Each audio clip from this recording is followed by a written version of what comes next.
மூன்றாம் அதிகாரம். தேவனாகிய கர்த்தர் உண்டாக்கின சகல காட்டு ஜீவன்களை பார்க்கிலும் சர்ப்பமானது தந்திரமுள்ளதாயிருந்தது.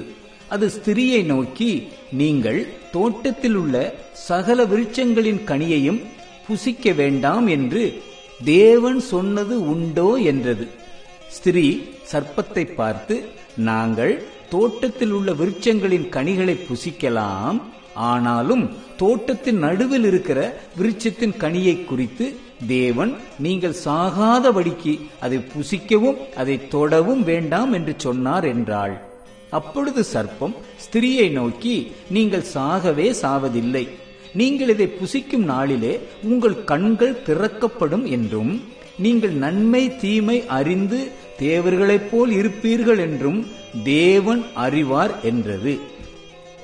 அப்பொழுது ஸ்திரியானவள், அந்த விருட்சம் புசிப்புக்கு நல்லதும் பார்வைக்கு இன்பமும் புத்தியை தெளிவிக்கிறதற்கு இச்சிக்கப்படத்தக்க விருட்சமுமாய் இருக்கிறது என்று கண்டு அதன் கனியை பறித்து புசித்து தன் புருஷனுக்கும் கொடுத்தாள். அவனும் புசித்தான். அப்பொழுது அவர்கள் இருவருடைய கண்களும் திறக்கப்பட்டது. அவர்கள் தாங்கள் நிர்வாணிகள் என்று அறிந்து அத்தி இலைகளை தைத்து தங்களுக்கு அரை கச்சைகளை உண்டு பண்ணினார்கள். பகலில் குளிர்ச்சியான வேளையிலே தோட்டத்தில் உலாவுகிற தேவனாகிய கர்த்தருடைய சத்தத்தை அவர்கள் கேட்டார்கள். அப்பொழுது ஆதாமும் அவன் மனைவியும் தேவனாகிய கர்த்தருடைய சந்நிதிக்கு விலகி தோட்டத்தின் விருட்சங்களுக்குள்ளே ஒளித்துக் கொண்டார்கள். அப்பொழுது தேவனாகிய கர்த்தர் ஆதாமை கூப்பிட்டு, நீ எங்கே இருக்கிறாய் என்றார். அதற்கு அவன், நான் தேவரீருடைய சத்தத்தை தோட்டத்திலே கேட்டு நான் நிர்வாணியாய் இருப்பதினால் பயந்து ஒளித்துக் கொண்டேன் என்றான். அப்பொழுது அவர், நீ நிர்வாணி என்று உனக்கு அறிவித்தவன் யார்? புசிக்க வேண்டாம் என்று நான் உனக்கு விலக்கின விருட்சத்தின் கனியை புசித்தாயோ என்றார். அதற்கு ஆதாம், என்னுடனே இருக்கும்படி தேவரீர் தந்த ஸ்திரியானவள் அவ்விருட்சத்தின் கனியை எனக்கு கொடுத்தாள், நான் புசித்தேன் என்றான். அப்பொழுது தேவனாகிய கர்த்தர் ஸ்திரியை நோக்கி, நீ இப்படி செய்தது என்ன என்றார். ஸ்திரியானவள், சர்ப்பம் என்னை வஞ்சித்தது, நான் புசித்தேன் என்றாள். அப்பொழுது தேவனாகிய கர்த்தர் சர்ப்பத்தை பார்த்து, நீ இதை செய்தபடியால் சகல நாட்டு மிருகங்களிலும் சகல காட்டு மிருகங்களிலும் சபிக்கப்பட்டிருப்பாய். நீ உன் வயிற்றினால் நகர்ந்து உயிரோடு இருக்கும் நாளெல்லாம் மண்ணை தின்பாய். உனக்கும் ஸ்திரீக்கும் உன் வித்துக்கும் அவள் வித்துக்கும் பகை உண்டாக்குவேன். அவர் உன் தலையை நசுக்குவார், நீ அவர் குதிங்காலை நசுக்குவாய் என்றார். அவர் ஸ்திரியை நோக்கி, நீ கர்ப்பவதியாய் இருக்கும்போது உன் வேதனையை மிகவும் பெருக பண்ணுவேன். வேதனையோட பிள்ளை பெறுவாய். உன் ஆசை உன் புருஷனை பற்றி இருக்கும், அவன் உன்னை ஆண்டு கொள்வான் என்றார்.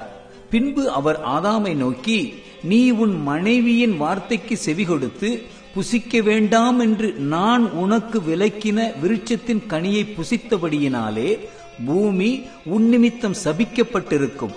நீ உயிரோடு இருக்கும் நாளெல்லாம் வருத்தத்தோடே அதன் பலனை புசிப்பாய். அது உனக்கு முள்ளும் குறுக்கும் முளைப்பிக்கும். வெளியின் பயிர் வகைகளை புசிப்பாய். நீ பூமியிலிருந்து எடுக்கப்பட்டபடியால் நீ பூமிக்கு திரும்ப மட்டும் உன் முகத்தின் வேர்வையால் ஆகாரம் புசிப்பாய். நீ மண்ணாய் இருக்கிறாய், மண்ணுக்கு திரும்புவாய் என்றார். ஆதாம் தன் மனைவிக்கு ஏவாள் என்று பெயரிட்டான், ஏனெனில் அவள் ஜீவனுள்ளோருக்கெல்லாம் தாயானவள். தேவனாகிய கர்த்தர் ஆதாமுக்கும் அவன் மனைவிக்கும் தோல் உடைகளை உண்டாக்கி அவர்களுக்கு உடுத்தினார். பின்பு தேவனாகிய கர்த்தர், இதோ மனுஷன் நன்மை தீமை அறியத்தக்கவனாய் நம்மில் ஒருவரைப் போல் ஆனான். இப்பொழுதும் அவன் தன் கையை நீட்டி ஜீவ விருட்சத்தின் கனியையும் பறித்து புசித்து என்றைக்கும் உயிரோடு இராதபடிக்கு செய்ய வேண்டும் என்று அவன் எடுக்கப்பட்ட மண்ணை பண்படுத்த தேவனாகிய கர்த்தர் அவனை ஏதேன் தோட்டத்திலிருந்து அனுப்பிவிட்டார். அவர் மனுஷனை துரத்திவிட்டு ஜீவ விருட்சத்துக்கு போம் வழியை காவல் செய்ய ஏதேன் தோட்டத்துக்கு கிழக்கே கேருபீன்களையும் வீசிக் கொண்டிருக்கிற சுடரொளி பட்டயத்தையும் வைத்தார்.